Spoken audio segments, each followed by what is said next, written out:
On m'a dit qu'il a dit que tu as dit qu'il aurait dit que vous auriez dit que je... Bon, voilà. On va s'arrêter une seconde, hein. Vous voyez à quel point cette phrase est déjà épuisante, rien qu'à l'entendre? Parce que on ne finira jamais. Jamais.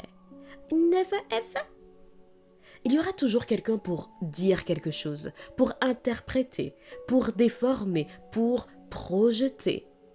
Il y aura toujours une personne pour raconter votre vie avec des morceaux manquants. Des personnes qui connaissent votre vie mieux que vous-même. Et pourtant, combien de décisions avez-vous retardées, édulcorées, abandonnées simplement à cause de cette question sournoise? Mais qu'est-ce que les gens vont dire si je pars, si je change, si je m'affirme, si je fais le malheur de réussir ou d'échouer, si je fais autre chose que ce qui est attendu de moi? Cher ami, entre nous, soyons honnêtes, hein? Vous pourriez vivre la vie la plus irréprochable possible, il y aurait quand même des on-dit. Parce que le problème n'a jamais été ce que vous faites. Le problème, c'est que vous existez hors du scénario rassurant des autres. Et ça, pour beaucoup, c'est insupportable.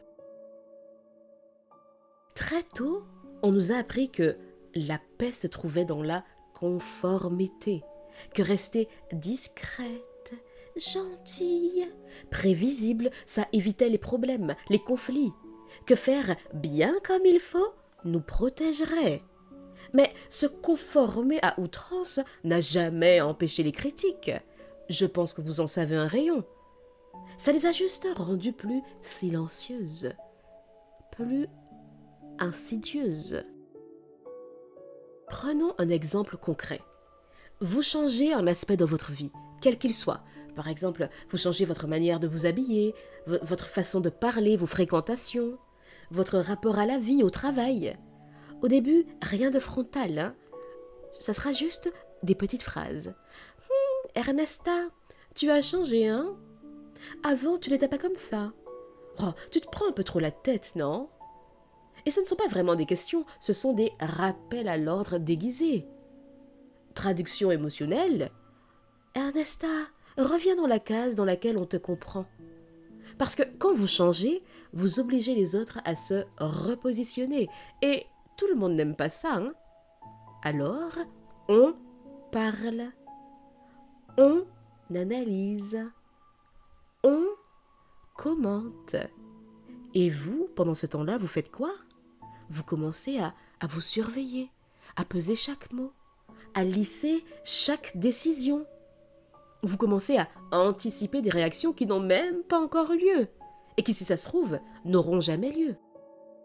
Ça, cher ami, c'est une prison mentale à ciel ouvert. Parce que vous êtes libre en apparence, mais vous êtes enfermé dans le regard imaginaire des autres. Imaginaire à bien noter, hein.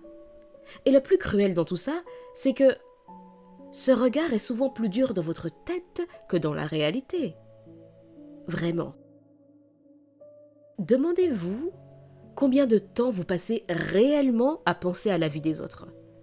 Qu'est-ce qu'ils font? Qu'est-ce qu'ils mangent? Qu'est-ce qu'ils ne font pas? Pourquoi si et pourquoi pas? Et puis, comparez-le au temps que vous imaginez que les autres passent à penser à la vôtre. Vous verrez le décalage. Et vous verrez que, souvent, ils sont beaucoup plus occupés par leur propre vie, par leur propre insécurité, leur propre priorité. Mais pourquoi les gens parlent autant? Ma petite idée, c'est que parler des autres, ça rassure. Ça donne une illusion de contrôle. Ça évite de se regarder en face, de regarder sa propre vie en face. Quand quelqu'un dit tu as vu ce qu'Ernesta fait en ce moment, là ?» Souvent, ce qui se cache derrière, c'est « moi, je n'ose pas ». Et ça, c'est une vérité difficile à avaler, mais c'est une idée libératrice. Les on-dit ne sont pas un indicateur de votre valeur. ils sont souvent un indicateur de votre audace. Plus vous osez être aligné, plus vous déclenchez des réactions. Pas parce que vous faites mal, mais parce que vous sortez du rang. Vivre pour éviter les critiques, c'est mourir à petit feu. Parce que chaque renoncement vous éloigne un peu plus de vous. Et un jour, vous vous réveillerez fatigué sans même savoir pourquoi. Fatigué de vous expliquer, fatigué de vous justifier, fatigué de faire attention. Bon, alors concrètement, comment on fait pour se libérer du « qu'en dira-t-on » ? Premier point, acceptez que vous ne contrôlez et que vous ne contrôlerez jamais le récit, jamais. Même si vous expliquez parfaitement, même si vous êtes cohérente dans vos propos, même si vous êtes bien intentionné, les gens comprendront toujours ce qu'ils sont prêts à comprendre et surtout ce qu'ils veulent comprendre. Deuxième clé, arrêtez de confondre être aimé et être validé. Vous pouvez être aimé sans être validé par tout le monde, hein. Et vouloir l'approbation universelle, c'est un piège sans fin. Cher ami, vous ne pourrez pas plaire à tout le monde. Vous ne plaisez pas à tout le monde. Et c'est OK. Plus vous cherchez la validation extérieure, plus vous vous éloignez de votre boussole intérieure.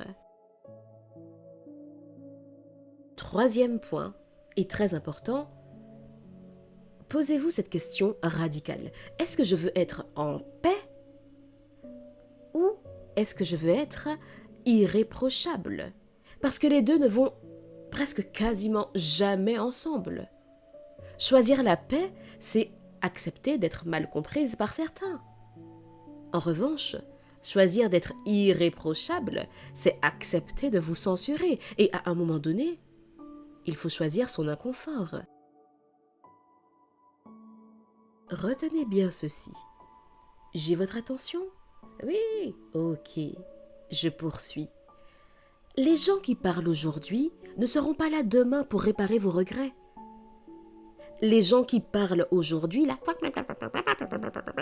ils ne seront pas là demain pour réparer vos regrets, pour réparer les conséquences des actes que vous avez faits en fonction d'eux, en fonction des qu'en dira-t-on. C'est vous et vous seul qui vivrez avec les conséquences de vos choix ou de vos non-choix, qui sont quand même des choix au passage. Alors, si on doit parler, qu'au moins on parle pendant que vous vivez une vie qui vous ressemble. Parce que le silence des autres n'a jamais valu votre liberté. Sur ces quelques mots, je vous dis à bientôt et d'ici là, imposez-vous.